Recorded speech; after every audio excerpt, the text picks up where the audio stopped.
Good morning. I'm Jane Harmon, President and CEO of the Wilson Center. Happy to be talking to a packed crowd and to welcome Secretary Rex Tillerson back to the Wilson Center. As you know, Mr. Secretary, the Wilson Center has a tradition of honoring business and political leaders who follow our 28th president's dictum, that would be Woodrow Wilson, to, quote, enable the world to live more amply, with greater vision, with a finer spirit of hope and achievement. The center honored you in 2010, and you honored us by attending our event in Dallas in 2014, where Richard Fisher, outgoing chairman of the Dallas Fed, received our Public Service Award.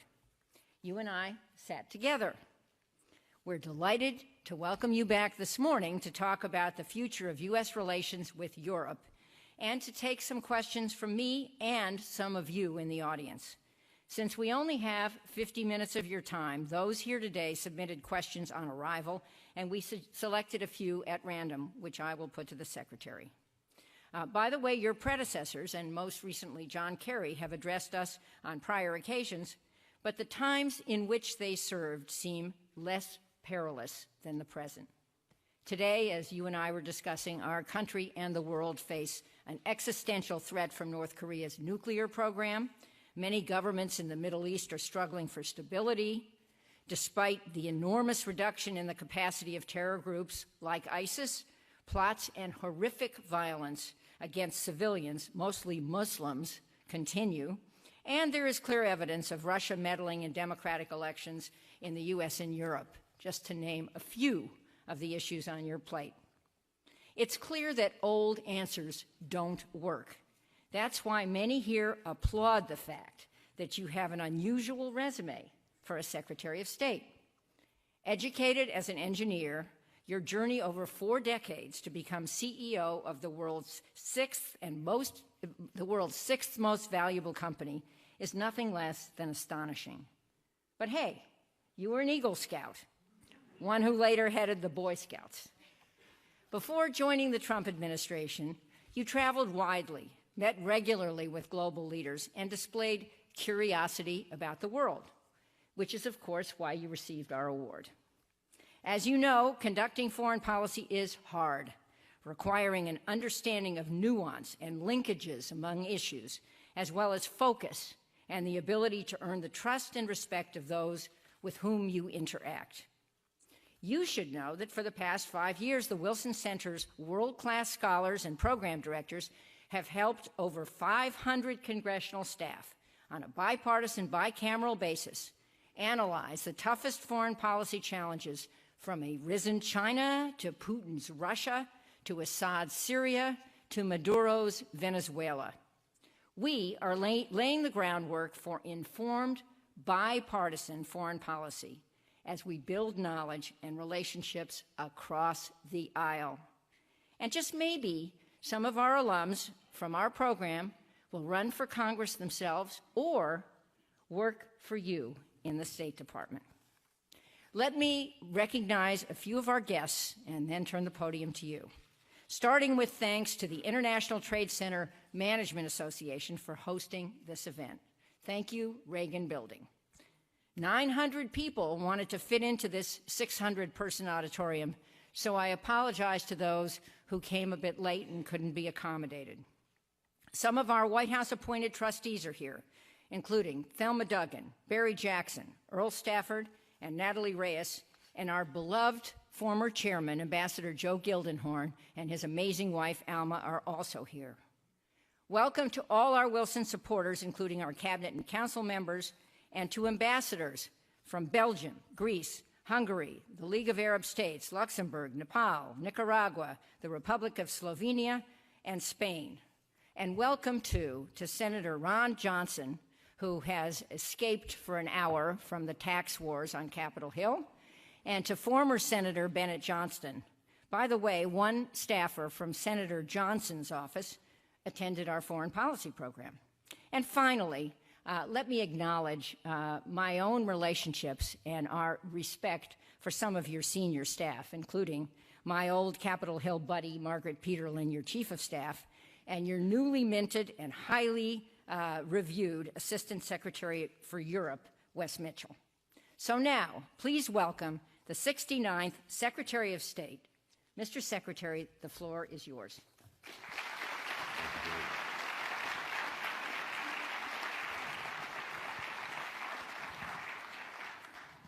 Well, good morning, and thank you, Jane, for that very kind introduction, and also thanks to the Wilson Center for this opportunity to address you today.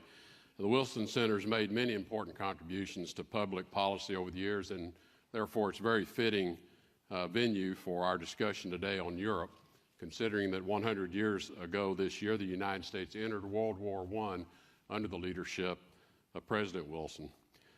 While we tend to associate Wilson with spearheading America's first major involvement in European affairs, I think it's worth remembering that our commitment to Europe was earlier championed by a predecessor of his, Theodore Roosevelt. When Roosevelt died in 1919, just as Wilson was striving for peace in Europe, European leaders joined the American people in an outpouring of grief and praise. British Prime Minister David Lloyd George remembered him as an inspiring figure far beyond the country's shores. Another British politician said he had been the greatest of all Americans in a moment of dire stress. And a French senator said he had been the apostle of the cause of right on the other side of the Atlantic.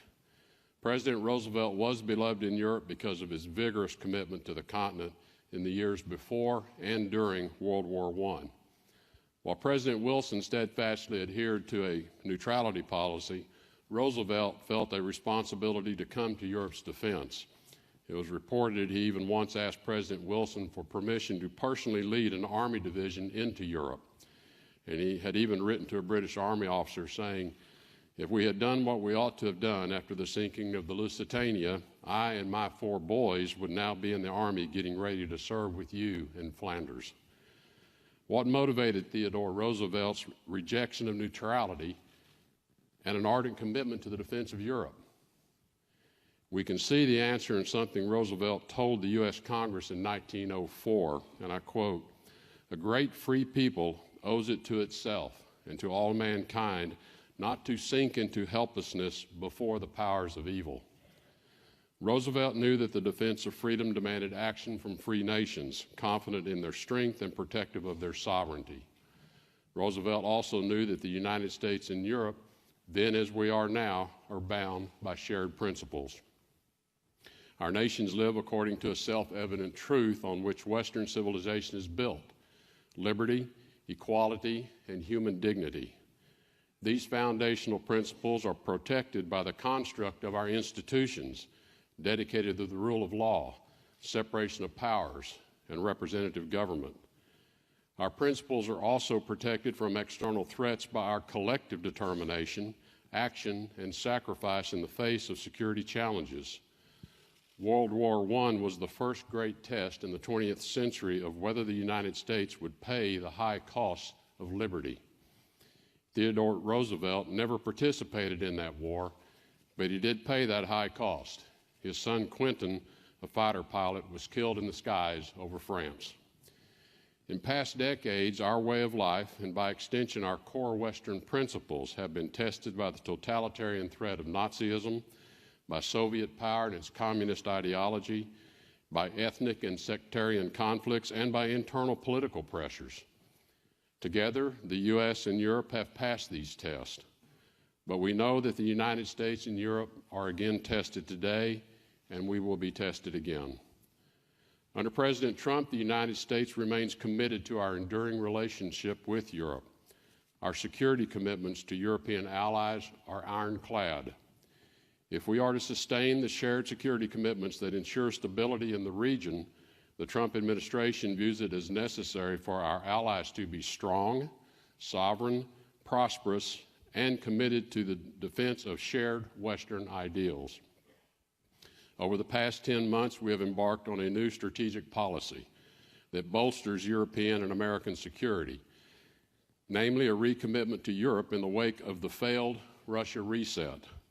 a new effort to adapt security institutions to combating emerging threats like terrorism, cyber attacks, and nuclear proliferation, and an expectation that European nations accept they are more secure when they contribute more toward their own defense. These new policy directions will better position the United States and Europe to confront the challenges that threaten our prosperity, the actors that seek to sow chaos and instill doubt in our laws and institutions, and the enemies that threaten our security and oppose our way of life. This is a message I will repeat in my meetings with NATO and OSCE leaders and in bilateral meetings and a trip to Europe next week. The preservation of our liberty begins with guaranteeing that our people can live in safety. To that end, the United States places the highest importance on security relationships with European allies, including NATO. Alliances are meaningless if their members are unwilling or unable to honor their commitments. Earlier this year, President Trump reaffirmed the United States' commitment to Article 5 of the NATO Treaty because it is the best mechanism we have to deter aggression. And as the text of Article 5 reads, the parties agree that an armed attack against one or more of them in Europe or North America shall be considered an attack against them all. Any attack by any actor or on a NATO member state will trigger Article 5, and the United States will be the first to honor the commitment we have made. We will never forget how NATO members came quickly to stand with us after the September 11th attack, and we will do the same for them if they are attacked. While the West continues to seek a productive new relationship with post-Soviet Russia, thus far it has proved elusive, as both attempts by the prior administration to reset the Russia and U.S. Europe relationships have been followed by Russia invading its neighbor Georgia in 2008 and Ukraine in 2014. Russia continues aggressive behavior toward other regional neighbors by interfering in election processes and promoting non-democratic ideals. We, together with our friends in Europe, recognize the active threat of a recently resurgent Russia. That is why the United States has strengthened its deterrence and defense commitments in Europe through the European Deterrence Initiative, or EDI. Earlier this year, the administration requested $4.8 billion in its budget towards the EDI. This increase of $1.4 billion over the previous year will enhance the U.S. military's deterrence and defense capabilities and improve the readiness of our forces in Europe. The EDI facilitates training and exercises with our European allies and partners to better integrate our militaries and provide security for Europe. And it will bolster the capacities of our Army, Navy, Air Force, and Marine Corps to deploy assets and support NATO joint exercises. In view of Russia's Zapad military exercises conducted near the borders of Baltic states in September, our ability to respond to an attack in concert with our allies is more important than ever. The EDI also includes $150 million to help Ukraine build its capacity for defending its territorial integrity. The United States recognizes that the war in Ukraine, in which people are still dying every day, must come to an end. We have repeatedly urged Russia to begin the path to peace by honoring its commitments under the Minsk agreements. Any resolution of the war that does not entail a fully independent, sovereign, and territorially whole Ukraine is unacceptable. Russia chose to violate the sovereignty of the largest country in Europe. The United States and Europe have stood shoulder to shoulder since 2014 in confronting this Russian aggression with a coordinated sanctions policy. Our transatlantic unity is meant to convey to the Russian government that we will not stand for this flagrant violation of international norms. We hope Russia will take steps to restore Ukraine's full sovereignty and territorial integrity and fully implement its Minsk commitments, allowing us then to begin the process of restoring normal relations. But let me be clear, Minsk-related sanctions will remain in place until Russia reverses the actions that triggered them. We are committed to the success of an independent and whole Ukraine. However, Ukraine's future depends also on winning its internal struggle to implement a broad range of economic, justice, security, and social sector reforms. We encourage Ukraine to continue building capable, trustworthy institutions that will reduce and eventually eliminate corruption, strengthen their judicial system, and deliver economic prosperity to their citizens. The Ukraine crisis also made clear how energy supplies can be wielded as a political weapon, enhancing European energy security by ensuring access to affordable, reliable, diverse, and secure supplies of energy is fundamental to national security objectives. The United States is liberalizing rules governing the export of liquefied natural gas and U.S.-produced crude, and we're eager to work with European allies to ensure the development of needed infrastructure like import terminals and interconnecting pipelines to promote the diversity of supply to Europe. In July, President Trump announced at the 3C summit that the United States will provide technical support for Croatia's Kirk Island project. The United States will continue to support European infrastructure projects, such as LNG receiving facilities in Poland and the interconnector Greece-Bulgaria pipeline to ensure that no country from outside Europe's energy union can use its resources or its position in the global energy market to extort other nations. We continue to view the development of pipelines like the Nord Stream 2 and the multi-line Turk Stream as unwise, as they only increase market dominance from a single supplier to Europe. The United States recognizes the fragility of the Balkans and will continue to work with partners in the EU to bring stability, prosperity, and democracy to the region. The people of the Balkan countries, to them we say, abandon your old animosities so that peace may become permanent. You have a chance to direct a new course of history. Bloodlines should no longer be battle lines. The United States and the world long to see a new generation of Serbs, Croatians, Albanians, Bosnians, Kosovars, and others who will forgive the past, even if they can never forget it. A testament to America's shared values with Europe is our cooperation on issues beyond the borders of Europe, which affect us all. The United States and our European allies have partnered to hold Bashar al-Assad accountable through sanctions for his crimes against his own people. Since the beginning of the Syrian crisis, the EU and its member states have pledged over 9.5 billion euros in humanitarian, stabilization, resilience assistance, and those efforts are continuing as the global coalition to defeat ISIS stabilizes liberated areas. As the last pockets of ISIS are defeated in Syria and international focus turns to resolving the Syrian civil conflict, our European partners must continue to be strong advocates for the UN-led Geneva process under UN Security Council Resolution 2254. That alone can be the basis for rebuilding the country and implementing a political solution that leaves no role for the Assad regime or his family in Syria's government. Our European partners have also been strong supporters of our diplomatic and economic pressure campaign against North Korea. In addition to enthusiastically supporting UN Security Council resolutions, countries have taken unilateral steps to maximize pressure on the regime in Pyongyang. Portugal froze all diplomatic relations with the DPRK in July. Spain and Italy have expelled North Korean ambassadors. Latvia has fined banks who have violated the sanctions. Our European allies know North Korea is a threat to all responsible nations and requires a coordinated response.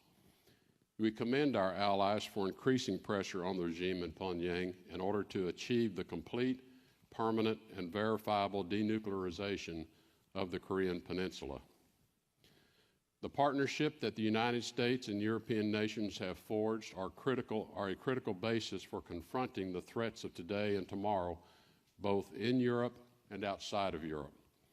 The United States and Europe face many challenges and threats that, unlike in the past, are simultaneously dispersed among many geographic front lines and across multiple domains. whether non-state terrorist actors, threats of a more conventional nature, cyber threats, or nuclear threats.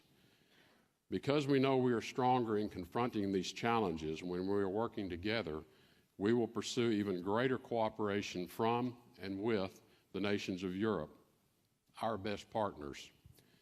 History has shown that when we are united, we succeed in the face of shared challenges. As I remarked earlier, one of these challenges is Russia. Europe and the United States seek a normalized relationship with Russia. However, Russia has shown it seeks to define a new post-Soviet global balance of power, one in which Russia, by virtue of its nuclear arsenal, seeks to impose its will on others by force or by partnering with regimes who show a disregard for their own citizens, as is the case with Bashar al-Assad's continuous use of chemical weapons against his own people. The dissolution of the Soviet Union liberalized Russian society and created new trade opportunities that benefit Russians, Europeans, and Americans. But Russia has often employed malicious tactics against the U.S. and Europe to drive us apart, weaken our confidence, and undermine the political and economic successes that we have achieved together since the end of the Cold War. Playing politics with energy supplies, launching cyber attacks and disinformation campaigns to undermine free elections, and serially harassing and intimidating diplomats are not the behaviors of a responsible nation. Attacking a neighboring country and threatening others does nothing to improve the lives of Russians or enhance Russia's standing in the world. We want Russia to be a constructive neighbor of Europe and of the larger transatlantic community, but that is Russia's choice to make.